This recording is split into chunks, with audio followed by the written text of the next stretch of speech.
Vamos iniciar o nosso estudo, dando continuidade então ao nosso livro dos médiuns. Nós estamos no capítulo 23 da obsessão, no item número 247. Voltando um pouquinho daquilo que nós estudamos nos nossos encontros anteriores, Kardec falava no item 245, os motivos da obsessão variam segundo o caráter do espírito. E aí então ele trouxe para nós que muitas vezes é a vingança, outras vezes o simples desejo do espírito dominar, influenciar, expor as suas ideias, tendo principalmente a inveja do bem, e por isso provoca neles um certo ódio. Nós vimos também que tem espíritos que muitas vezes, sem nenhuma maldade, que são até mesmo bons, são dominados pelo orgulho do falso saber. E aí então eles desejam expor as suas ideias que giram em torno das ciências, da economia social, moral, religião, filosofia, e eles desejam então apresentar os seus sistemas e apresentar as suas conclusões, e para isso eles precisam de um médium. Então eles acabam provocando esse processo obsessivo, ainda que seja de uma forma muito simples, mas provocando os inconvenientes da influência sobre o médium. No item 247 que a gente vai entrar agora, Kardec já começa a falar dos espíritos que são sistemáticos, ou seja, aqueles que desejam sempre ter um médium sob seu controle, ou eles insistirem em convencer as pessoas de que a sua ideia é a correta. E ele diz assim para nós: os espíritos sistemáticos são quase sempre escrevinhadores, ou seja, eles gostam simplesmente de escrever, escrever, escrever, independente da qualidade desse conteúdo. É por isso que procuram os médiuns que escrevem com facilidade, tratando de fazê-los seus instrumentos dóceis e, sobretudo, entusiastas, por meio da fascinação. Esses espíritos são geralmente verbosos, muito prolixos, procurando compensar pela quantidade a falta de qualidade. A gente lembra que o termo prolixo ele é muito utilizado no meio espírita, porque vez ou outra nós encontramos livros que são publicados, artigos que são feitos, até mesmo palestras que muitas vezes a gente ouve, que trazem muitas palavras e pouca informação. Então esses espíritos, ou pessoas que se comportam desse jeito, acabam tendo um conteúdo muito raso, mas como diz a própria Doreen Contra, ela gosta muito de usar essa expressão, ela chama de verborragia, pessoas que soltam o verbo à vontade, sem se preocupar com a qualidade daquilo que está se expondo. Então esses espíritos gostam de fazer isso, normalmente se manifestam através de ou psicografias colocando como sendo apenas comunicações comuns, ou muitas vezes ditando até mesmo livros. E os médiuns então empolgados com a ideia de serem ali os coautores daquela obra, porque afinal de contas a gente sabe que a produção literária, desde a época de Chico Xavier na década de 40, ela acabou chamando muito a atenção, principalmente aqui no Brasil, porque isso denotava uma certa importância, já que a doutrina espírita, como diz o pessoal do Centro Espírita União aqui em São Paulo, que a doutrina espírita se encontra nos livros, ou pelo menos o conteúdo doutrinário se encontra nos livros. Então é necessário que essas obras sejam publicadas, é necessário que esse material seja difundido, e aí então nós vemos esses médiuns, que são os coautores dessa produção, se destacando na mídia, por serem pessoas muito reconhecidas, quando participam, por exemplo, de eventos espíritas. Então tem aqueles, os interessados em colher autógrafos, tem aqueles que gostam de se fotografar, ou de serem fotografados ao lado desses autores, desses médiuns. E aí então, no meio espírita para nós hoje, isso é um motivo de fama, isso é um motivo de muita satisfação para aqueles que se destacam. E muitos, naturalmente, se destacam com legitimidade, porque suas obras são realmente obras importantes, são trabalhadores dedicados, são aqueles que, como o próprio Divaldo Franco comentava, né, que há necessidade dos médiuns que trabalham na divulgação da doutrina espírita serem também os pilares de obras sociais para demonstrarem na prática aquilo que aprendem na teoria, né, nos estudos doutrinários. Então nós vemos que esses grandes médiuns que se destacaram na publicação de livros também eram responsáveis por trabalhos sociais, por trabalhos caritativos, valorosos, né, e por isso merecem realmente a posição que se encontram.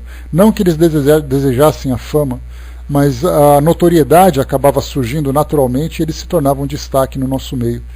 Então essa ideia de se tornar importante, de se tornar famoso pelas publicações de obras espíritas, ou obras pelo menos intituladas como espíritas, isso é algo que se faz presente na mente de todos nós.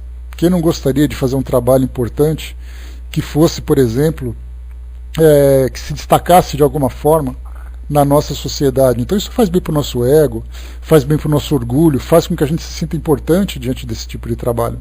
Só que os espíritos também percebem isso. Eles sabem que essa notoriedade é para nós algo que vai enaltecer o nosso orgulho, a nossa vaidade. E aí então, quando você se torna um médium de psicografia, a partir do momento em que ela começa a aflorar, e aí então você é comunicado de que nós vamos escrever um livro, de imediato já vem então a ideia do estrelismo, que o nosso livro vai ser importante, que nós traremos grandes revelações e tudo mais. E aqueles médiuns que não são previdentes, que não têm a capacidade de fazer um julgamento do conteúdo pela falta de estudos doutrinários, pela falta de participação em grupos de pesquisas e tudo mais, acabam simplesmente se deixando levar pelo interesse da obra, mas sem se preocupar com a qualidade do trabalho. Até porque imagina, por exemplo, a gente chegar, receber a comunicação de um espírito que diz assim: olha, nós vamos escrever um livro, se prepare porque é um livro muito importante.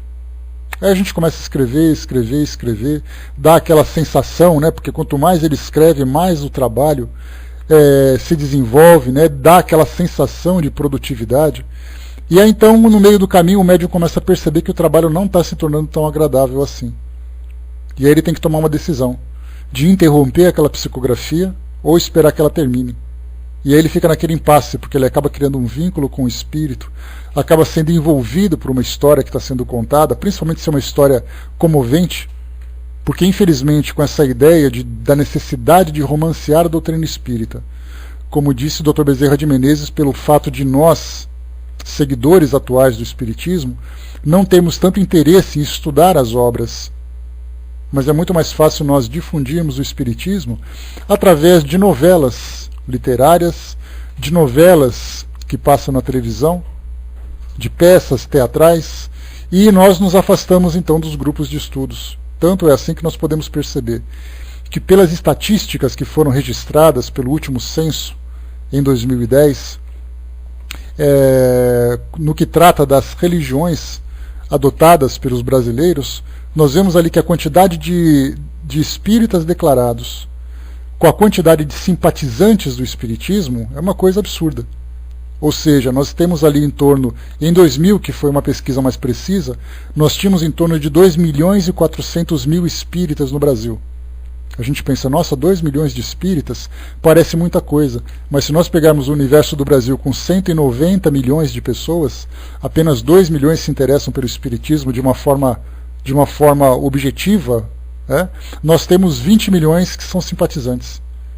Então esses simpatizantes, na verdade, eles se aproximam, eles são atraídos pelas ideias doutrinárias, quando se fala de reencarnação, quando se fala de vidas passadas, embora a expressão não esteja correta, nós falamos de vivências passadas, né, porque vidas passadas significa que nós temos uma outra vida, e na verdade nós temos uma única vida que vai se desenrolando no decorrer das reencarnações.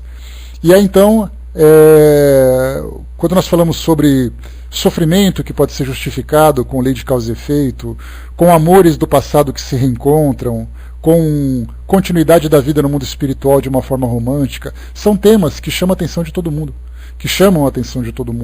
Então quando nós começamos a lançar essas publicações que alimentam ainda mais essas fantasias, essas ideias, isso é, de certa forma, como nós conversamos, uma forma de difundir o espiritismo. Entretanto, se esses romances não forem devidamente analisados, avaliados, para saber se dentro dessas histórias a base doutrinária não é sólida, não é legítima, baseado naquilo que a própria doutrina espírita transmite, nós começamos então a passar misturado, mascarado no meio desse romance, temas que entram em conflito com a doutrina espírita. E somente aqueles médiuns que são mais experientes, ou aqueles médiuns que denotam humildade de submeter aquela obra à apreciação de outras pessoas, que vão fazer um julgamento correto, condenando ou aprovando o conteúdo doutrinário daquele trabalho, se ele não fizer isso, ele vai ser um instrumento cego que os espíritos manipularão à vontade, sabendo exatamente que os nossos valores ainda são frágeis, o nosso caráter ainda é muito vacilante, e por isso nós somos muito fáceis de manipular. Da dona Ivone do Amaral Pereira, que desencarnou ali no começo da década de 80, 1981, 82, eu não me recordo exatamente, e ela comenta num dos seus livros que quando ela psicografou o livro Memórias de um Suicida, ela ficou com esse livro guardado por quase 20 anos. Tamanha dúvida que ela tinha de lançar um livro com aquele conteúdo. E aí então esse livro depois foi submetido à avaliação de Leon Denis, depois também submetido à avaliação da própria Federação Espírita, para depois ser lançado. Então a gente vê que um médium que tem segurança, um médium que tem cuidado, ele faz uma análise detalhada daquilo que está sendo psicografado através dele, antes de lançar isso como sendo uma obra reveladora, uma obra irretocável, no que diz respeito às falhas doutrinárias. Por isso então esses espíritos gostam de utilizar exatamente esses romances, essas ideias, aquelas mensagens que utilizam 5, 6 páginas psicografadas, mas que no fundo, quando a gente começa a ler, no final a gente diz assim, mas o que esse espírito quer dizer exatamente? Porque falou tanto, deu tantas voltas e tal, né? E nós, de repente, nos consideramos pessoas, pelo menos com nível médio de entendimento, capazes de compreender uma leitura, né? Não somos analfabetos funcionais, aqueles que fazem a leitura de um texto, mas não sabem que estão lendo. Então nós lemos, temos a capacidade de compreender, mas a gente fica assim, o que exatamente esse espírito quer dizer? E aí depois de um tempo vem uma outra psicografia, percebe que o espírito gosta de falar, gosta de ter aquelas psicografias, aquelas mensagens que são com uma linguagem sofisticada, uma linguagem erudita, mas que infelizmente não desejam transmitir nada de produtivo, nada de conteúdo. Esse é um problema que muitos médiuns enfrentam, e quando acabam sendo julgados depois, você diz assim, olha, esse camalhaço de papel que está aqui, foi uma psicografia que eu fiz de um livro, eu queria que você lesse. Aí a gente começa a ler, dá aquela entortada no nariz e fala assim, olha, eu não gostei muito, não, para ser sincero. Aí ele fala, então não tem problema, eu passo para outro ler que eu não gostei da sua opinião. Então essa é uma questão de lidar também com a vaidade, com o orgulho dos médiuns, no que diz respeito ao julgamento. Então nós, como seres humanos, passamos por essas dificuldades porque isso é uma característica nossa. E os espíritos sabem se aproveitar disso. Se eu sou médium, tenho facilidade de escrever e tenho uma fraqueza de caráter, isso é um prato cheio para que os espíritos possam nos manipular à vontade. Bom dia, pessoal que chegou. E continuam para nós aqui. Gostam de ditar aos seus intérpretes volumosos escritos, indigestos e muitas vezes pouco inteligíveis, que trazem, felizmente, como contraveneno, a impossibilidade material de ser lido pelas massas. Ou seja, ao mesmo tempo que o espírito se satisfaz, se compraz em trazer essas comunicações, ele acaba se frustrando também porque poucas pessoas vão ler. Já que ninguém fica repassando, um médium, por exemplo, que tem o conhecimento do que está acontecendo, não vai repassar isso, até porque para ele seria bastante constrangedor. Os espíritos realmente superiores são sóbrios nas palavras, dizem muita coisa em poucas linhas, de maneira que essa fecundidade prodigiosa deve ser sempre considerada suspeita. Então essa aqui é uma orientação de Kardec aos médiuns que trabalham com psicografias e começam a detectar então esse tipo de manifestação.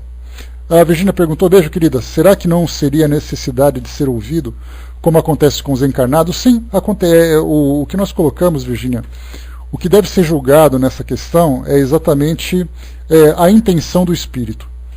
Porque algumas vezes eu quero ser ouvido por uma questão de carência, a necessidade de conversar, mas muitas vezes eu não quero apenas ser ouvido, eu quero chamar a atenção. E é exatamente esse detalhe da intenção, e a gente lembra que Erasto nos fala, que Deus nos julga pelas nossas intenções, não necessariamente pelas nossas obras. As obras que nós realizamos, aquilo que nós fazemos na nossa vida, no nosso dia a dia, certamente tem muita relevância. Mas então entra a questão do atenuante e do agravante, de acordo com a intenção com que nós fazemos alguma coisa. Eu posso magoar alguém sem ter a intenção, por um descuido, por um vacilo, por um deslize pessoal, mas algumas vezes eu posso magoar uma pessoa com a intenção de fazê-lo. E aí então a gente vê o peso das duas situações.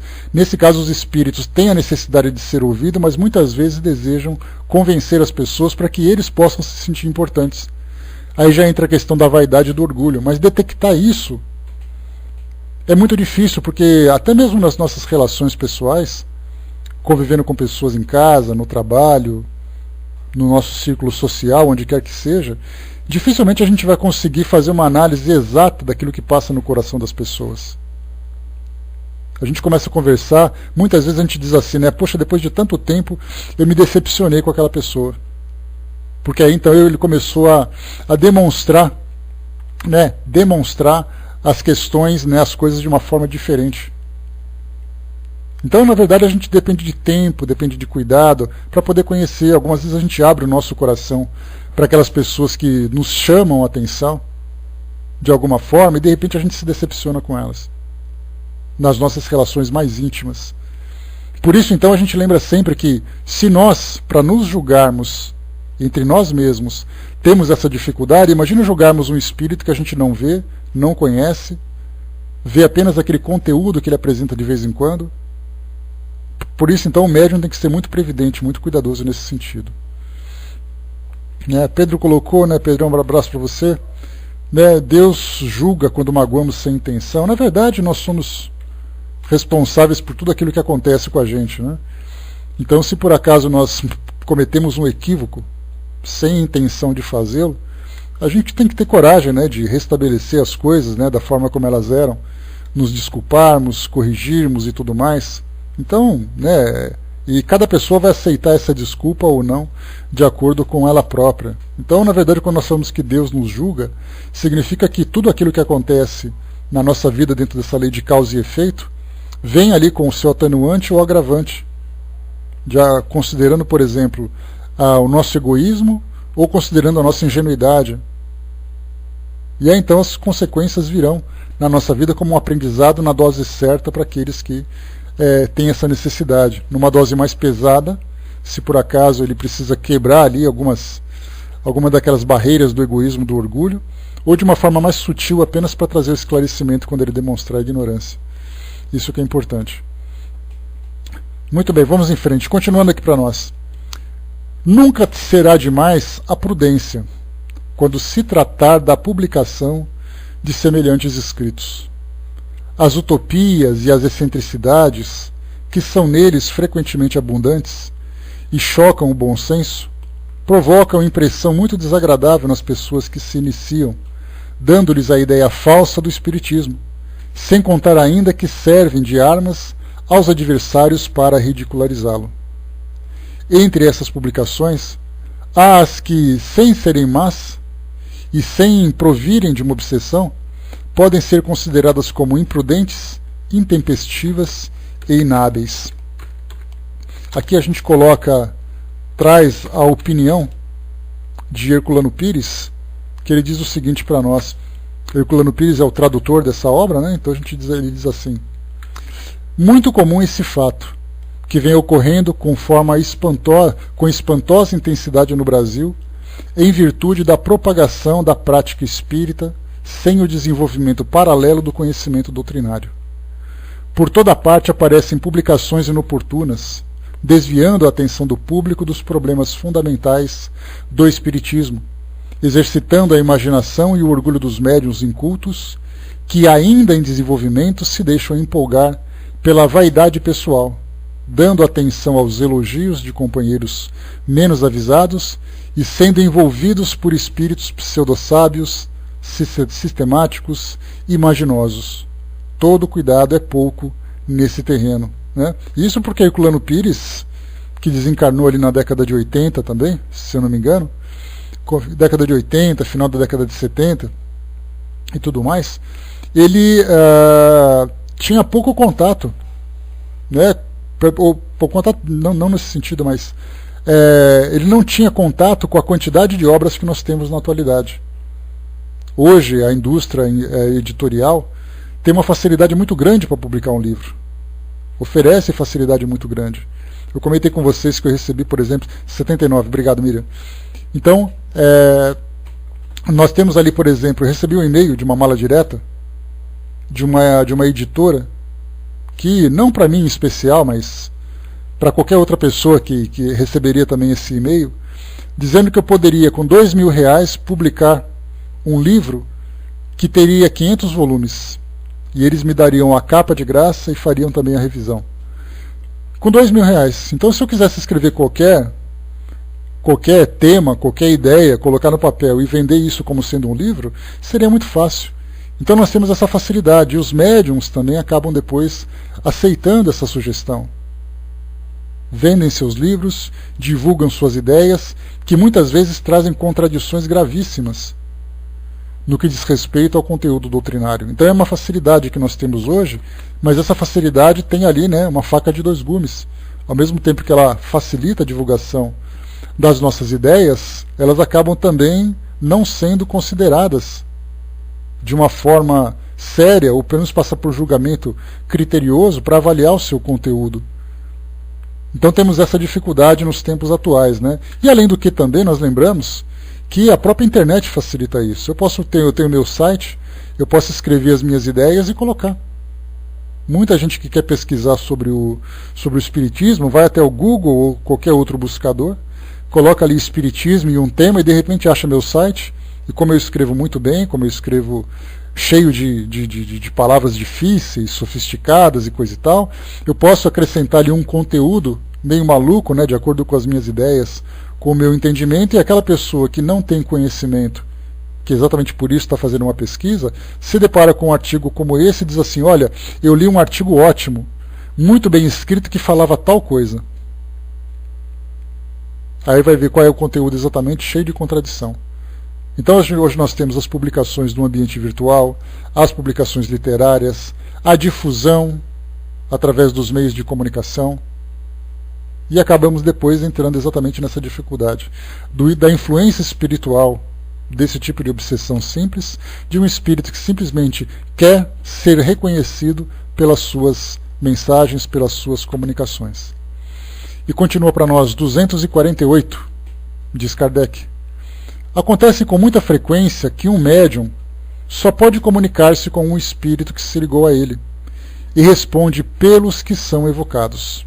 Aqui é um fato que é bastante interessante, que muitas vezes um espírito se comunica comigo com bastante frequência, né, já coloco eles, que se comunica comigo com bastante frequência, então ele fala comigo pelas minhas psicografias, muitas vezes fala até através da audiência, que é outra categoria de mediunidade. E aí então, se por acaso eu tenho a necessidade de conversar com outro espírito, que seja um instrutor, que seja um espírito familiar, é sempre esse espírito, esse mesmo espírito, que faz o trabalho de ser porta-voz. Então ele diz assim: olha, a pessoa que você chamou está dizendo isso, ou então o pensamento de tal pessoa é esse. E a gente fica, mas por que o próprio espírito não pode se comunicar? E aqui é interessante, né, porque o que Kardec coloca, quando Kardec coloca essa questão, e ele está falando desse capítulo da obsessão, nós já conversamos sobre isso, é um capítulo que fala da obsessão não para as pessoas comuns, mas é um capítulo que fala sobre obsessão direcionados especialmente aos médiuns. Tanto que nós estamos estudando paralelamente ao livro dos médiuns, o livro Obras Póstumas. E ali, quando nós tratamos da obsessão, Kardec chamava a atenção para a obsessão das pessoas no dia a dia. Enquanto que no livro dos médiuns, desse capítulo, ele fala da obsessão sobre os médiuns. Daí então que ele começa sempre a dizer o cuidado que o médium tem com as comunicações, o cuidado que o médium deve ter sobre a questão da fascinação, da subjugação, até mesmo da possessão, tudo isso voltado para os médiuns. Então esse é um cuidado, né, para o desenvolvimento dos grupos mediúnicos. E continua aqui para nós, né, eles perguntou como lidar com isso, como lidar com essa enxurrada de comunicações que chegam até nós, muitas vezes com conteúdo equivocado. A preocupação maior é, primeiro, difundir o espiritismo de uma forma correta, para que as pessoas tenham conhecimento daquilo que estão fazendo. Porque todos nós podemos ler, muitas vezes eu posso até gostar de um bom romance, porque a gente lembra que é cultural no Brasil, filmes e novelas principalmente, né, algo que chama muito a atenção, e de repente, em vez de você assistir uma novela na televisão, você acompanha uma novela através dos livros. E essa novela traz exatamente um tema que chama atenção. Desculpem. Chama atenção por lidar com aquilo que diz respeito ao nosso meio, né, que é o mundo espiritual, as influências e tudo mais. Então eu posso gostar disso tudo. Só que eu preciso ter uma base para fazer um julgamento daquilo que eu estou lendo. Porque a história pode ser interessante, mas o conteúdo necessariamente, em termos de doutrina, não. Eu posso passar, para a gente ter uma ideia, mas o que significa isso? Eu posso ler uma história ambientada nos séculos XIV, XV, XVI, ali na Idade Média, onde a gente fala de cavaleiros, de castelos, de combates. Isso é uma realidade, faz parte da nossa história. Só que nesse ambiente nós temos ali pessoas que desencarnaram, pessoas que se obsediaram, pessoas que reencarnaram de uma forma, através de um vínculo bastante problemático, né, de resgate e tudo mais. Então a gente vai vendo que nesse cenário nós trazemos ali informações da nossa doutrina, né, que na verdade não é informação doutrinária, é informação da lei natural que nós estamos estudando. O Espiritismo ele não traz um conteúdo de novas leis, na verdade ele estuda as leis que já existem. Só que em vez de eu tratar, por exemplo, de algumas questões que tratam da obsessão, que tratam da reencarnação e tudo mais, eu começo a inventar, eu começo a florear um pouco mais isso. Basta a gente ver que, certa vez eu li um livro, que falava que o indivíduo que reencarnou, num certo momento, ele vinha para resgatar equívocos do seu passado. E aí então ele desencarnou, e na sua próxima encarnação ele reencarnaria no corpo de um animal. Porque exatamente seria essa a sua punição. A princípio a gente pode achar equivocado, né? Achar engraçado, né? Poxa, mas que absurdo isso. Na verdade, quando nós falamos sobre a metempsicose, que é exatamente a reencarnação em corpo de animais, nós temos o budismo, por exemplo, o próprio hinduísmo, que aceitam essas questões. Mas então a gente pensa assim, quer dizer então que se eu fizer alguma coisa errada, eu vou nascer no corpo de um bode, de um cabrito, e vou sofrer as consequências disso? Quer dizer então que no caso de perseguições, um espírito pode vir, a gente vê na televisão, tem ali um espírito que persegue o encarnado, e de repente ele vai e pega uma faca e crava nas costas do encarnado. E a gente pensa assim, mas um espírito pode fazer isso? Ele tem liberdade de tirar a vida das pessoas? No livro está assim. Então eu começo a imaginar o mundo espiritual a partir de outra perspectiva, em questão de domínios, de influências. Então nós podemos inserir no meio de muitas verdades muitos elementos equivocados. E como o próprio Erasto chama a atenção, nós já passamos por esse capítulo, mais vale recusar 10 verdades do que aceitar uma mentira. Só que para poder identificar aquilo que é mentira, aquilo que é verdade, eu preciso de base doutrinária. E aí, então a gente já entra numa outra questão, né? Deixa eu ver aqui. O livro que estou com receio de ler é a Legião, né? O Legião do Robson Pinheiro, né? Ele fala muito sobre o mundo espiritual inferior, falando de dragões, tendo uma visão de tradições africanas e coisa e tal. Então é assim, né? A gente acaba lendo e depois você fica pensando, será que quando eu desencarnar, se por acaso eu for uma pessoa muito egoísta, uma pessoa muito problemática, eu vou me deparar com aquele monte de dragões que vão me puxar lá para as profundezas do nosso planeta e coisa e tal? Esse é um tipo de informação que a gente se pergunta, qual é exatamente a veracidade dela? Então é necessário que nós façamos um estudo cuidadoso daquilo que é a base doutrinária e a partir dessa base a gente começar a fazer uma avaliação. Só que nós fazemos exatamente o contrário, né? fazemos exatamente o contrário. Quando nós começamos a observar, por exemplo, a forma como o espiritismo vem sendo difundido aqui no Brasil, nós percebemos que primeiro nós começamos pelos romances, depois nós entramos nas obras doutrinárias. O meu caso foi assim. Li muitos e muitos romances, li centenas de livros, centenas sem exagero. Eu lembro que eu parei de contar nos 300, de tantos livros que eu já li.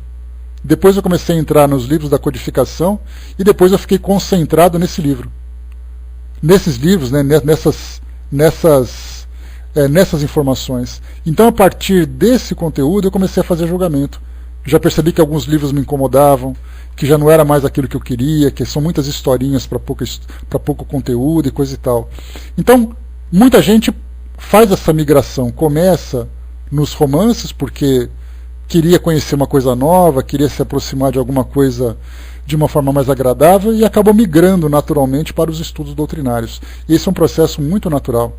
Só que muita gente continua ainda, não tem paciência, não gosta, não tem interesse em conhecer essa parte técnica da doutrina e fica sentindo o prazer das obras romanceadas. E é então que esses detalhes vão surgindo. A Cindizinha lembrou aqui também O Abismo, a Alice colocou Violetas na Janela. Então são livros que são importantes. Só que importantes para trazer para nós, para provocar em nós uma aproximação com o mundo espiritual, mas a partir dali há a necessidade de nós começarmos depois a separar aquilo que de fato é doutrinário e daquilo que de fato é uma fantasia.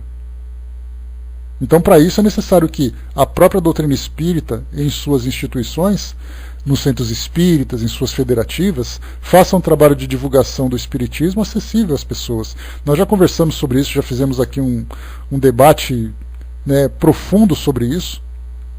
Qual é a necessidade de nós termos, por exemplo, de promover cursos que sejam acessíveis a todas as pessoas e não sejam cursos que tragam, né, aqueles conceitos muito profundos. Algumas vezes a gente tem vontade de aprender mais, aí eu faço um curso sobre ciência e espiritismo na minha casa espírita. Esse curso de ciência e espiritismo não vai ser frequentado certamente nem pela Dona Maria, nem pelo seu João, pelo seu Sebastião, pela Dona Teresa, não vai aparecer ninguém.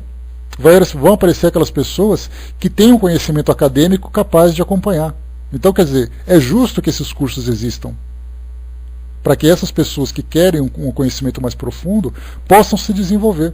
Mas há a necessidade muito maior de formar cursos de base, numa linguagem acessível, para levar para essas pessoas o conhecimento. Porque, do contrário, acontece exatamente aquilo que nós vemos hoje, por exemplo, em muitas das religiões evangélicas. É muito mais fácil você falar de Adão e Eva e que Deus ficou bravo e depois criou o dilúvio, do que você pegar aquele livro da Gênesis e começar a colocar conceitos de física, de química, de biologia, de filosofia. Se você não tem uma formação acadêmica para acompanhar, como é que você vai querer inserir conceitos tão profundos, tão complexos? Então, a solução que você perguntou, eles, é exatamente isso. Os centros espíritas se conscientizarem da necessidade de formar as pessoas. O que nós temos de, por exemplo, né, o que nós temos de espíritas que são espíritas de palestras, mas não são espíritas de leituras, é uma coisa absurda. Se você vai na biblioteca, a maioria das pessoas estão comprando romance. Se você vai no auditório, a maioria das pessoas estão ali sentadas ouvindo palestra. Se você vai numa sala de aula, é uma sala de aula de 30, 20 pessoas. No auditório, você tem 2.000. Na sala de aula, você tem 30, 40. E isso por quê? Porque muitas vezes o ensino numa sala de aula, ele é chato, ele é metódico, ele é profundo. Então a responsabilidade de quem? Das próprias instituições de tornar acessível essas informações para que as pessoas continuem sim lendo seus romances se elas tiverem interesse. Mas ao mesmo tempo que elas tenham essa base doutrinária para julgar aquilo que elas estão lendo. Senão elas vão absorver aquilo da forma mais natural. E eu posso falar isso por mim. A minha experiência, né, de mais de 20 anos de leituras, não vou nem dizer de doutrina, né, mas de leituras espíritas ou leituras de obras espiritualistas, eu passava por livros de magia, de esoterismo. Então eu já li sobre gnomos, sobre cristais, sobre demônios, sobre dragões, sobre anjos, já li de tudo. E na minha cabeça naquela época era uma salada. Porque de repente se eu começar a olhar para a floresta, eu achava que ia pular um gnomo dali, porque eu li num livro que ia pular o gnomo. Eu li que se eu relaxasse ia aparecer um espírito na minha frente e ia me levar para conhecer as 7 dimensões que existem no espaço. Porque um livro diz que existem 7 dimensões. Exatamente disso, categoricamente. Você vai para a primeira esfera, depois a segunda esfera, a terceira esfera. Aí você começa a criar aquela fantasia na sua cabeça que você não sabe discernir mais o que é real, o que é fantasioso.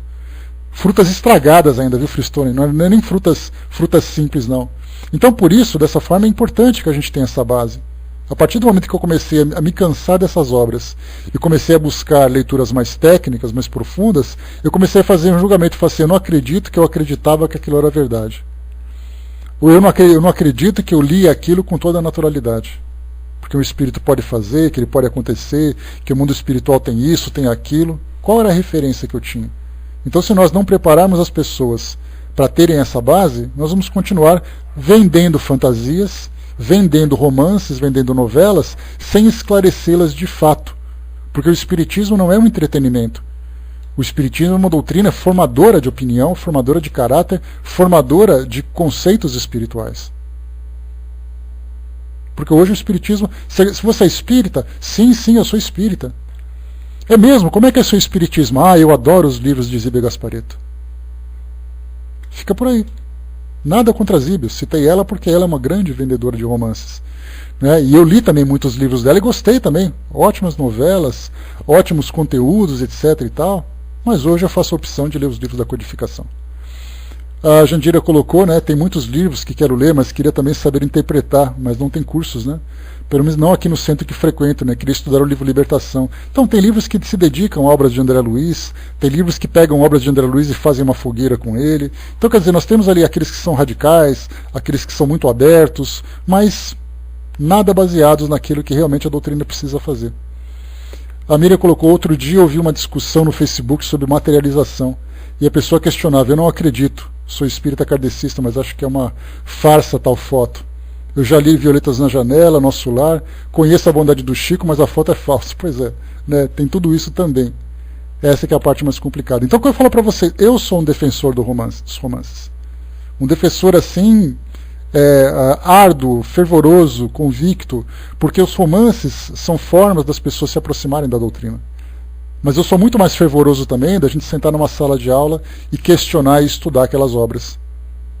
Não os romances pelos romances. Tudo isso começa, né? Me lembro de uma passagem, né, Betinha? Do Altivo, quando perguntaram para ele, Altivo foi o então presidente do Centro Espírita Leon Denis, um dos fundadores do Leon Denis, que desencarnou há alguns anos. E aí perguntaram para ele, né, mas o Altivo, o que você pensa do Violetas na Janela? Ele falou assim, eu acho uma obra maravilhosa. As pessoas arregalaram os olhos. Como assim, você acha Violetas? Ele falou, sim, eu acho. Porque foi através desse livro que muita gente veio parar aqui no centro. E hoje a gente pode esclarecer essas pessoas. E é exatamente por aí, essa é a filosofia que eu penso. Você começa dando aquela papinha de frutas, dando aquele mingauzinho, colocando aquele melzinho na chupeta e coisa e tal, depois você chama do lado e fala assim, agora vamos conversar. Porque agora é a hora da gente separar exatamente o joio do trigo, né? O Freestone lembrou lá em cima, né, a história terríficas, né, dos umbrais, que deixam terror nas pessoas, de fato também. Então é tudo isso que a gente tem que considerar nessa questão do desenvolvimento desse conteúdo. E esses espíritos, né, para a gente não se perder naquilo que a gente vem estudando, muitos desses espíritos se aproveitam dessa nossa fragilidade, dessa nossa ingenuidade, dessa nossa aceitação sem fazer nenhum questionamento, e jogam seus verbos, jogam as suas ideias. Se aceitar, aceitou. Se não aceitar, outros vão aceitar.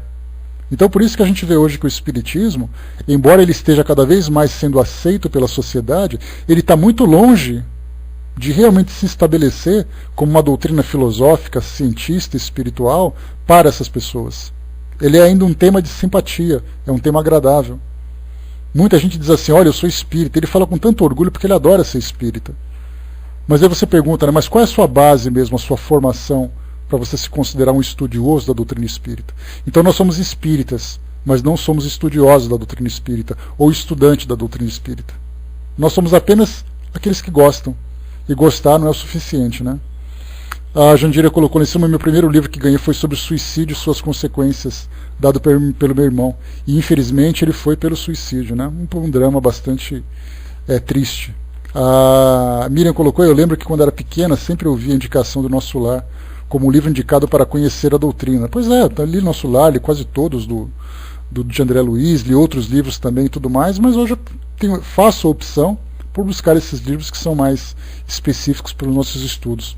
Humberto colocou, abração Humberto, mesmo porque a definição do verdadeiro espírita não é quanto conhece a doutrina, né? Pois é. Para ele poder formar o seu caráter, formar os seus valores e começar a demonstrar na prática aquilo que ele vivencia, não vai ser lendo romance que ele vai fazer isso. Ele pode até absorver alguma coisa como exemplo que saiu, se for um trabalho muito bem feito. Do contrário, ele vai se desviar cada vez mais. Não temos o direito de coibir as pessoas de ler romances, né? Todos têm o direito, inclusive, de avaliar o que é bom e o que é ruim. Sim, o nosso papel é exatamente oferecer essa base doutrinária, né? Deixa eu ver aqui. A Jandira colocou, tem muita gente que vai ao centro pegar passes, né? Se levantam mal, acabam com a palestra de encerramento. Das orações, né? Mas acho isso uma lástima. Olha, Jandira, muitas vezes as pessoas vão ao centro espírita muito mais como um pronto-socorro, né? E quando você vai num pronto-socorro, você não está muito preocupado em ficar buscando esclarecimento, você quer simplesmente aliviar a sua dor. Então, da mesma forma que você tem num hospital um pronto-socorro para atender as pessoas que chegam lá pela emergência, você tem no centro espírita as pessoas que vêm buscar ajuda imediata para alguma angústia que ela está sofrendo. A sua vida pessoal pode estar tumultuada, a sua vida profissional pode estar cheia de problemas. Então ela vai lá, ela quer buscar uma tranquilidade. E pra gente, a emergência, ela te atende naquilo que aparece de imediato.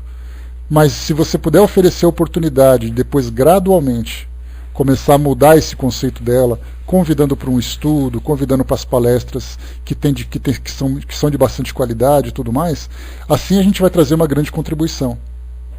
Então, tudo isso depende do que? A gente tem o trabalho feito de imediato, a curto prazo, o trabalho feito a médio prazo e o trabalho feito a longo prazo. E as pessoas que frequentam o centro espírita, cada uma tem ali o seu objetivo. É difícil a gente dizer, né, que eu não acho legal que as pessoas façam isso. Muitas vezes, se as pessoas não fizerem isso, elas vão sofrer muito mais.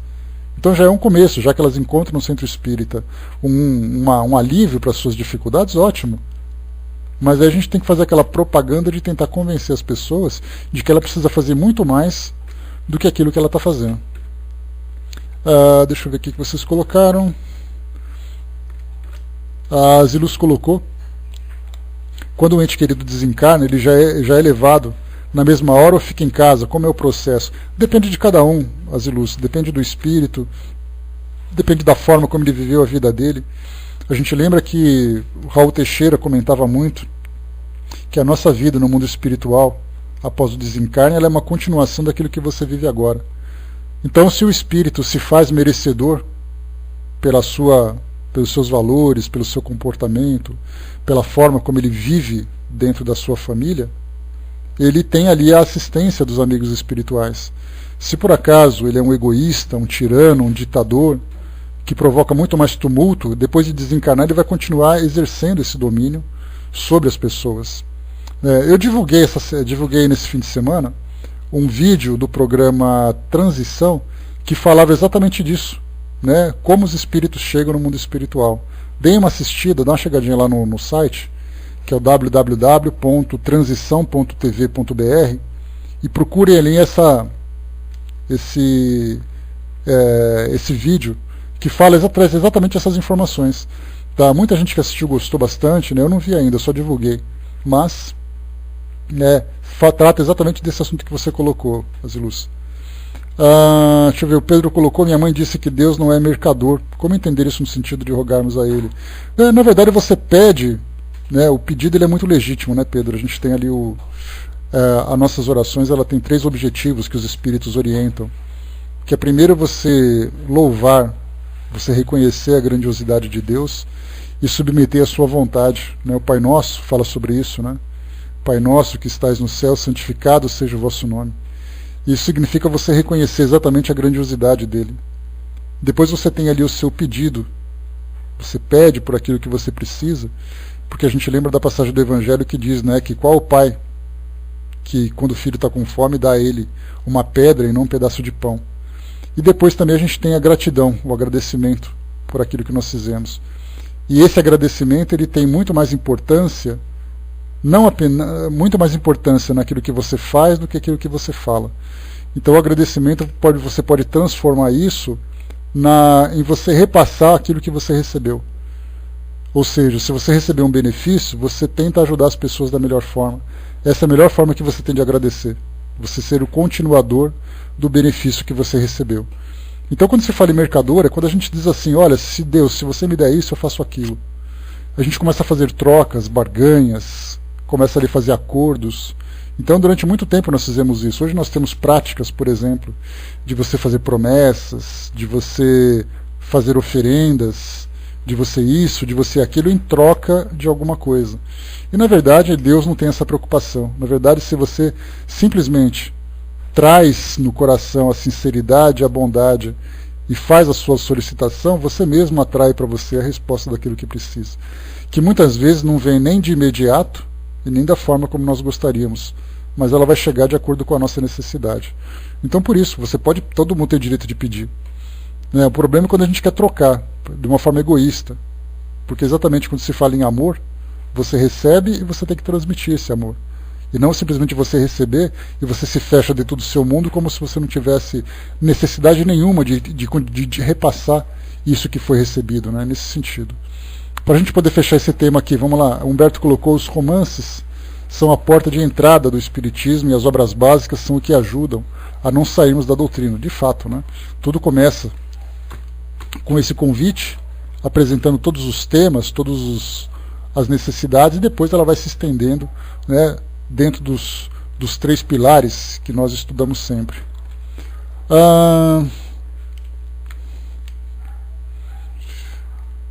Eu não entendi sua pergunta, Eliso. Você colocou que está procurando relacionar os cristãos, é isso?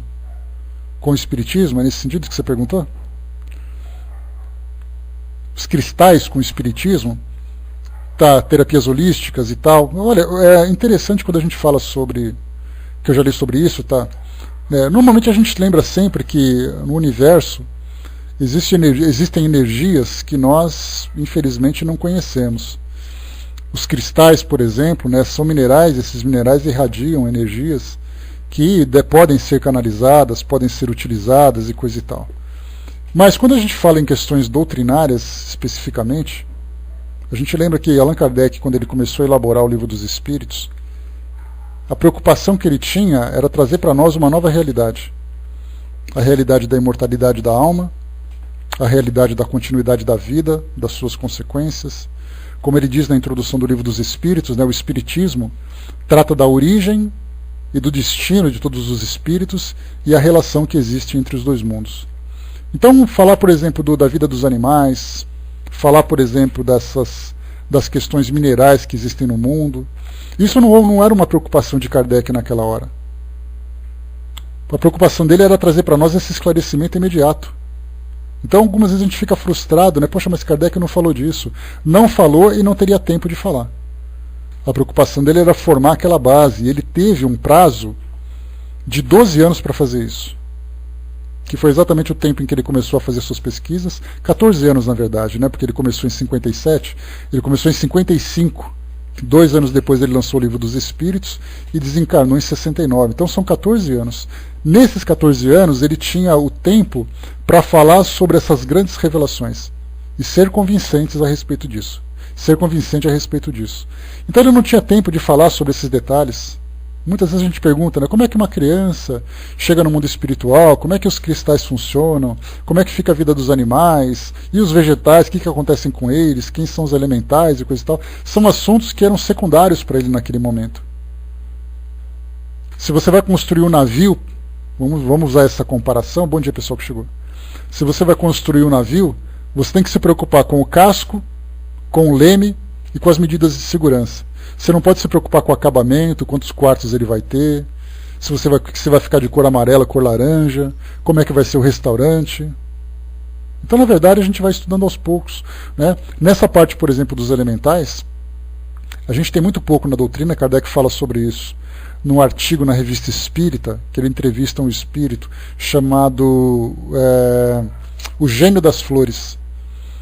Então, o Gênio das Flores, a gente tem ali algumas colocações a esse respeito. Divaldo fala sobre isso também. E, para nós que desejamos esse conhecimento maior, dentro da visão espírita, para você ter essa resposta, você precisa entrevistar os espíritos. Como nós não temos pessoas que se interessaram ainda em desenvolver esse tipo de tema, de assunto, né, nós podemos, por exemplo, consultar um centro espírita, nós podemos solicitar a um grupo de médiums, né? Então é o que eu faço, eu falo para vocês sobre isso, né? Que quando eu tenho alguma dúvida, eu escrevo uma carta para os amigos espirituais, eles me escrevem dando resposta sobre aquele tema. Mas a resposta que eles me passam não são submetidas ao controle universal dos espíritos, que é exatamente a importância, né? O que é o controle universal? São vários espíritos falando do mesmo assunto. Aí eu começo a encontrar naquilo que eles trouxeram um consenso, e aí eu falo assim, bom, se tem muita gente falando disso, desse mesmo assunto, significa que ele tem uma base mais verdadeira. Eu já falei para vocês desse exemplo, né? Vamos pegar, por exemplo, eu queria conhecer sobre o Japão. Aí eu pego um japonês e falo, me fala do Japão. Aí ele vai me contar sobre o Japão. Se eu pegar aquilo que ele me falou, eu vou ter a visão dele sobre o Japão. Pois é, não está mais aqui, Virginia, agora só tem uma outra aqui agora, né? Então ele só vai me dar a visão dele sobre o Japão. Aí eu falo assim, mas eu não estou convencido. Eu vou entrevistar mais ou menos uns 50 japoneses. Aí 50 japoneses começam então a me escrever me falando sobre o Japão. Aí eu pego todas essas cartas e faço uma comparação. Esse japonês falou disso, esse japonês falou desse tema, esse aqui concordou com esse, o outro também concordou. Então eu começo a analisar o conteúdo daquilo que foi trazido para mim e vendo a concordância entre as comunicações. Foi assim que Kardec fez com a grande maioria das questões. Então é a mesma coisa que nós fazemos hoje. Então, se nós queremos saber sobre os elementais na visão espírita, infelizmente a gente não tem muita informação a esse respeito. E aí então a gente tem dois pontos. Ou a gente se conforma com a falta de informação, ou a gente vai em busca disso solicitando aos espíritos, através dos médiuns, que nos tragam essas informações. Fora isso, infelizmente, a gente não tem muita coisa. Mas a gente lembra que, se a doutrina não fala sobre isso, outros grupos espiritualistas falam.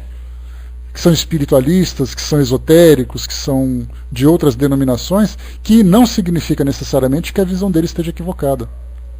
Se nós pesquisarmos, né, de onde saiu essa informação, como essa informação foi elaborada, ela pode servir para nós como uma referência, sem nenhum problema. Então temos que ter algum cuidado. Quais são os autores que são polêmicos, de que forma que ele faz a abordagem, tudo isso é importante. Deixa eu ver aqui. Lá em cima o Fistone colocou, nos Estados Unidos dizem que estão pesquisando colocar boa parte dos livros da Biblioteca do Congresso, uma das maiores do mundo, em cristais. Né? O rádio funciona com o uso de cristais. Aí a gente já fala da parte física dos cristais, né? E a intenção que ele estava colocando falava exatamente da parte moral, né? Ou da parte energética, orgânica, principalmente.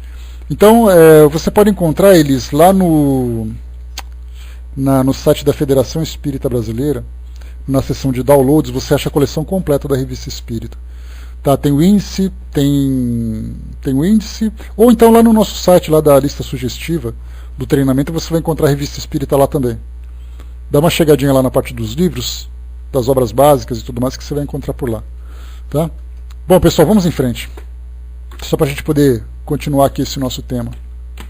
Mas infelizmente a gente tem que se conformar com a falta de informações, porque infelizmente, né, a gente lembra que os grupos de estudos, de pesquisas realmente da doutrina espírita, eles foram desaparecendo com o passar do tempo, e hoje a gente tem somente centros espíritas que trabalham, né, com as suas práticas comuns de cura, de desobsessão, o auxílio espiritual, de palestras e tudo mais, mas grupos mediúnicos de pesquisa, infelizmente, são muito poucos hoje. Né? E os temas que eles estão pesquisando, muitas vezes não interessam, né, para muitas pessoas, interessam para umas, não interessam para outros. Então o ideal seria que os próprios espíritas se reorganizassem nesse sentido, voltassem a pesquisar e se aprofundar naquilo que Kardec trouxe e obterem mais informações. Se eles não fazem isso, né, se nós não fazemos isso, infelizmente a gente tem que se conformar com a falta, né, com as limitações daquilo que a gente tem. Vamos lá. Eu falava para vocês então aqui sobre o fato de um médium se comunicar exclusivamente com um único espírito. E esse espírito seria o porta-voz dos demais. Kardec diz assim que nem sempre se trata de obsessão, porque isso pode decorrer de uma falta de flexibilidade do médium e de uma afinidade especial de sua parte com esse ou com aquele espírito. Então a gente já falou sobre isso, né, que nós temos aqueles médiums que são polivalentes e tem uma facilidade muito grande de se comunicar com o mundo espiritual. Qualquer espírito vem se comunicar.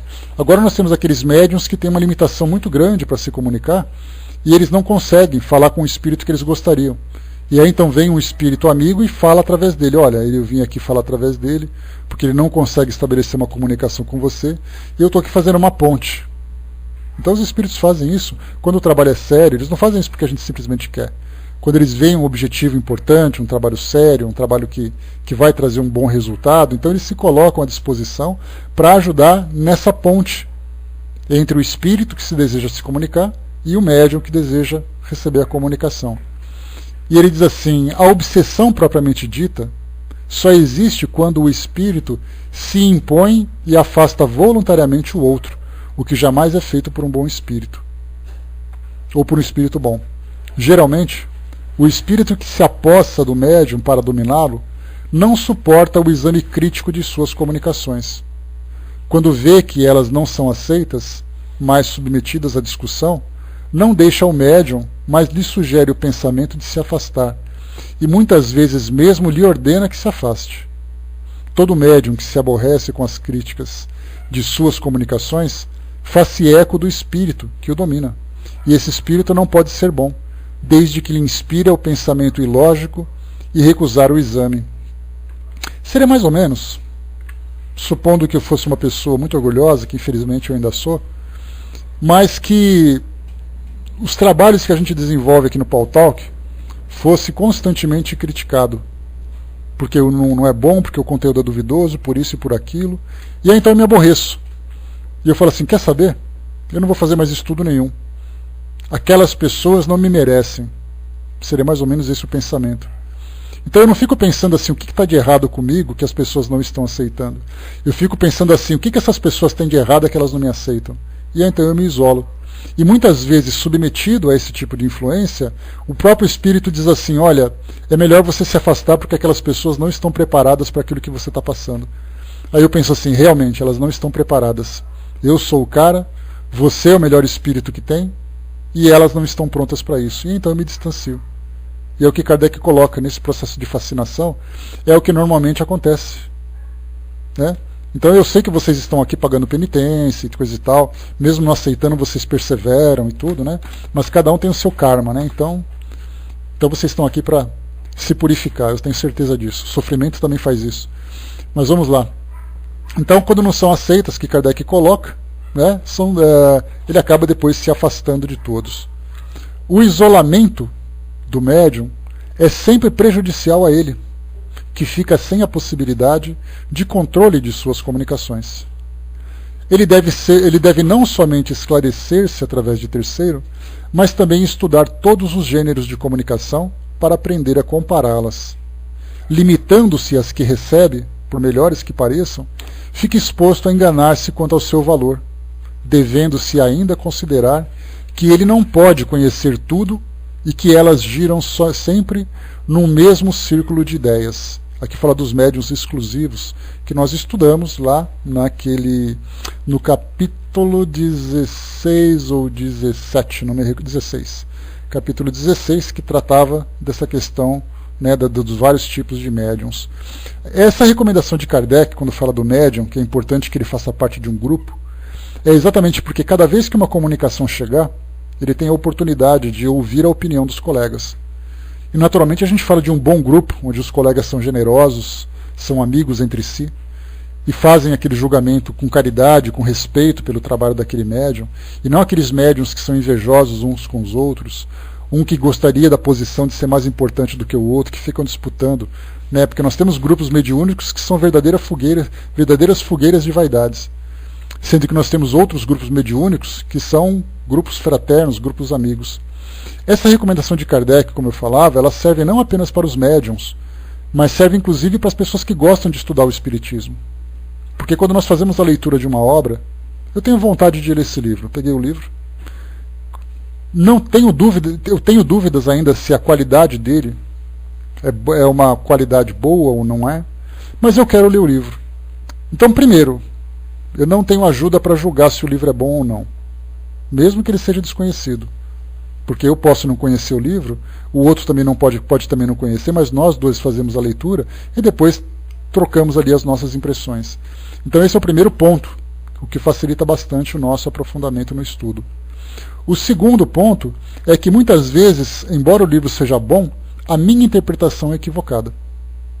Quantas e quantas vezes nós lemos, por exemplo, obras póstumas, lemos o Livro dos Espíritos, a Gênese, e como eu tenho uma base acadêmica, quer dizer, eu tive uma formação escolar, o meu conhecimento de ciências, né, de biologia, química, física, foi de um determinado nível, e aí então quando eu leio esse livro, principalmente naquela parte científica, eu vou então interpretando, achando aquilo que é certo, achando aquilo que é errado, vendo isso, vendo aquilo, só que eu posso estar equivocado. E aí então eu faço a minha interpretação, como eu já fiz muito no passado, de ler tantos e tantos livros, né, que eu nem parava para pensar, eu acabava um livro e já lia outro. Houve uma época que eu lia 2 livros por semana. Era muita coisa. Então eu acabava de ler um livro, já pegava no outro, e ia guardando as impressões de cada um deles. E aí eu não tinha ninguém com quem conversar, para trocar ideia, para debater, porque as pessoas que faziam parte do meu meio não eram espíritas, não tinham interesse em leitura como eu tinha. E aí então eu ficava isolado com aquela informação, fazendo as minhas próprias interpretações. Até que a gente começa depois a fazer parte de um grupo de estudos, aí eu coloco para vocês uma impressão, né, lembrando sempre, né, que a gente fez 9 anos de trabalho agora no mês de agosto, né, no começo do mês de agosto. Quem não estava aqui, né, então fica sabendo agora, 9 anos aqui no Paul Talk.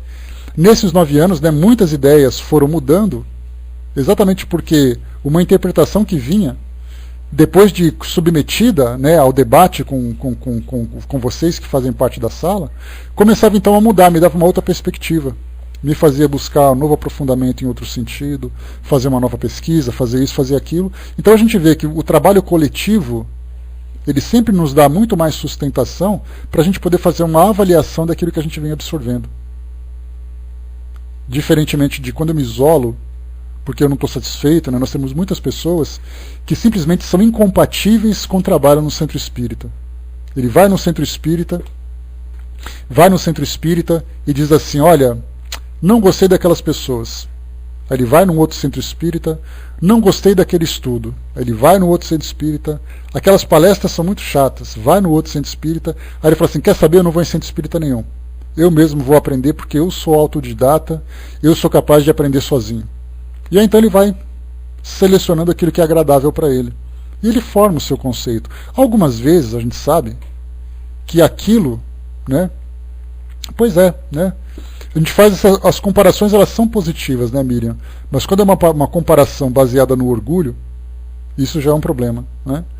Então a gente lembra que muitas vezes esse tipo de postura, o tipo de informação que eu absorvo, não vai me provocar um mal, não vai me fazer sofrer ou as pessoas sofrerem perto de mim.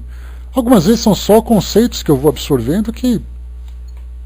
Tanto é assim que a gente sabe que muitas pessoas que não são espíritas, que são de outras religiões, chegam no plano espiritual muito bem recebidas pelo conjunto da obra, né, pelos valores, pelo seu comportamento, pela sua fé, embora, tecnicamente, em termos de conhecimento do mundo espiritual, não tenham conhecimento nenhum. Então nós pensamos assim, mas tem espíritas que leem, porque a gente fica muito preocupado com isso, né? Que a gente diz assim, não, porque o fulano leu tal livro. Leu o livro daquele autor e ninguém gosta dele. Porque aquilo não é antidoutrinário, porque aquilo é isso, porque aquilo outro. E das outras religiões, então? Que sequer falam daquilo que a gente fala. Às vezes o outro tem um pequeno conceito diferente, quando se fala em reencarnação. Ele diz assim, não, porque eu li um livro que assim que você desencarna, você de imediato volta a reencarnar. Aí o outro diz assim, não, mas eu li num outro livro que, infelizmente, você vai demorar 30, 40 anos. E isso, com 80% do tempo no plano espiritual, você vai passar sofrendo no umbral. Aí o outro fala assim, não, mas eu li que é diferente, eu li isso. Então a gente fica batendo boca assim de se o reencarne é curto, se o reencarne é longo, se isso é aquilo, sendo que as outras religiões que são dominantes no nosso planeta, se nós pegarmos o islamismo e o cristianismo de um modo geral, nós somamos ali quase 3 bilhões de pessoas. Essas pessoas sequer falam de reencarnação. E isso não significa que elas vão para o inferno, não significa que elas vão sofrer. Elas apenas não compreenderam esse conceito. Então a gente não precisa gravar tanto assim as coisas. Não, porque ele lê um livro que não é doutrinário. Foi falado aqui no livro do Legiões, né? Do Robson Pinheiro. Não, porque fulano leu aquele livro e é terrível. Quantas pessoas que leem sobre o inferno na Bíblia? E nem por isso sofrem. Então a gente não precisa fazer uma tempestade num copo d'água. Quando a gente fala em estudo, significa a gente absorver um conhecimento melhor, a gente ser capaz de conversar sobre o assunto, de ajudar no debate de uma pessoa, mas muitas vezes um conceito equivocado que eu absorvi, que eu não entendi, não vai determinar meu destino no mundo espiritual. Não precisamos ter essa preocupação. Fazer esse terrorismo, que se você ler um livro equivocado, eu estou assim à beira da morte, assim, já sou aquele moribundo, recebendo ali a unção dos enfermos, né? Quase ali à beira da morte, todo mundo diz assim, como você só leu Zibe Gasparetto, o seu destino, não sei não, viu? Então as pessoas já começam a julgar meu destino no mundo espiritual por aquilo que eu li. Então a gente não precisa ter essa preocupação. O importante é para nós gostamos de estudar, então vamos estudar da forma certa, da forma correta. Vamos ser capazes de ter uma base, de fazer um julgamento, uma análise. Uma pessoa, por exemplo, que olha para o contexto social onde ela vive, assiste a televisão, jornais, vê o comportamento das pessoas na rua, vê esses protestos que estão acontecendo, se ela não estuda esses problemas sociais que nós estamos tendo, se ela não tem uma base de sociologia, de filosofia, de economia, ela vai simplesmente ver aquilo como uma bagunça, sem entender necessariamente o que está acontecendo. Mas não significa que ela vai sofrer por isso. Então simplesmente buscamos os nossos estudos com a preocupação de que nós absorvamos os melhores conhecimentos. Mas o fato do outro não absorver como nós fazemos, não significa que ele está condenado à fogueira eterna, não. Não tenhamos essa preocupação. Né? Deixa eu ver aqui, né, a Fraterna colocou, né, vão passar pelas reencarnações, sem saber, né, já que não sabem, mas vão aprender. Eles sabem sobre reencarnação, porque tanto é assim que eles desencarnaram e reencarnaram. Só que o novo conceito que eles aprenderam, a nova ideia, a nova filosofia, deu uma desviada desse caminho, mas certamente eles vão reencontrar, eles vão continuar vivendo esse mesmo processo. O Dudu colocou, né, mas por mais boa vontade que eu tenho, existem palestrantes que cansam. A gente aí eu largo de mão e vou escutar outro e entre as minhas convicções, né, mas não que eu acho o palestrante um saco, né, talvez não esteja preparado para ouvi-lo. Não, Dudu, você tem que considerar também que tem pessoas que não estão preparadas para isso. Muitas vezes você vai pegar um palestrante, eu também já ouvi muitas palestras que eu falo assim, olha, sinto muito, que Deus te abençoe, mas eu vou sair porque algumas vezes são assuntos maçantes, são exposições cansativas. É igual programa de televisão, da mesma liberdade que você tem de mudar de canal quando você não gosta de um programa, você pode ir numa palestra, no centro espírita, não gostar e mudar. Agora, se você se tornar impaciente demais, crítico demais, insatisfeito demais, aí tem que avaliar qual é o meu problema então. Cada um começa então a buscar as coisas, né, de acordo com sua preferência. Já fui, por exemplo, ao centro espírita que eu olhei e falei assim, olha, esse centro espírita é enorme, que beleza. Mas aqui eu acho tão frio, tão impessoal, que eu não gostei daqui. E eu tenho o direito de escolher. Não é porque ele tem ali o rótulo de ser espírita que eu tenho que aceitá-lo definitivamente. Eu sou espírita, muita gente não me aceita. Tem gente que é espírita, não é aceito também. Tem palestrante que a gente ouve e fala assim, nossa, mas que assunto chato. Tem congressos que eu começo a assistir, ouvir aquilo pelo Pautalk, pela internet, de um modo geral, eu falo assim, tá me dando sono essa palestra. Puf, muda de canal. Sem nenhuma culpa. De ter ofendido, de ter magoado, de ter... Eu falo, então, pessoal, dá licença que eu preciso dar uma saidinha agora, sair e acabou. Então não é porque tem aquele rótulo que a gente tem que simplesmente aceitar sem fazer nenhum questionamento, né? O Fristone colocou sobre Valdo Vieira, né? Ele fez a opção dele também, né? Que seja feliz por aquilo que ele escolheu. A Miriam colocou, né? Não precisamos dedicar nossas horas preciosas só para mostrar os erros. Podemos aproveitar oferecendo o que é certo. Lembra que a gente conversou, né? Na sexta-feira, quando a gente tem que ver o mundo por uma perspectiva mais otimista, por uma perspectiva mais saudável. Né? Então, quer dizer, a gente tem sim aqueles que não nos satisfazem, mas certamente ele tem os seus valores. Eu posso não gostar do tema que ele está abordando, mas eu não preciso levar isso para o lado pessoal, dizer que eu não gosto dele por causa disso. Eu não o conheço, não convivo com ele, não sei exatamente quais são ali as suas ideias e tudo mais, né? Só para a gente poder fechar, deixa eu ver aqui, Jandira colocou, uma vez comprei um livro porque falaram demais dele. Até hoje não consegui nada, de nada do livro, né? Tem que se fazer um curso muito aprofundado sobre ele, né? Mãos de Luz, né? Não conheço não, mas com perseverança a gente aprende, né? Segura aí, Armando. Acredito que os conhecimentos são para melhorar a aplicabilidade, né, de amar o próximo como a nós mesmos, né, e Deus acima de tudo. Colocou o Humberto ali, né, por ali mesmo, né. Deixa eu ver que colocou também, né, e a Betinha lembrou, né, e ensinou que conhecer a verdade é para nos libertarmos, né, é importantíssimo isso, que é fundamental. Deixa eu ver aqui. Bom, pessoal, fechando aqui o nosso estudo de hoje, nós paramos aqui no item número 248 para entrar no 249, para a gente continuar a falar ainda sobre essas questões das obsessões, né? A gente vai entrar um pouquinho nela aqui agora, sobre... Vai daqui a pouco entrar na obsessão também, né? Achei que a gente fosse conseguir acelerar um pouquinho aqui o nosso estudo, mas infelizmente acabamos não conseguindo chegar até o final. Bom, na terça-feira a gente volta a falar desse assunto. Lembrando que na quinta-feira é o nosso tema livre, é a última quinta-feira do mês, dia 29. Então preparem as perguntas de vocês, né? Quinta-feira, para quem não conhece, né? A gente sempre dedica a última quinta-feira do mês para fazermos aqui temas livres à vontade. Aí pode pôr o pé na mesa, pode abrir a geladeira, não tem problema. Então, façam as perguntas de vocês, separem aí direitinho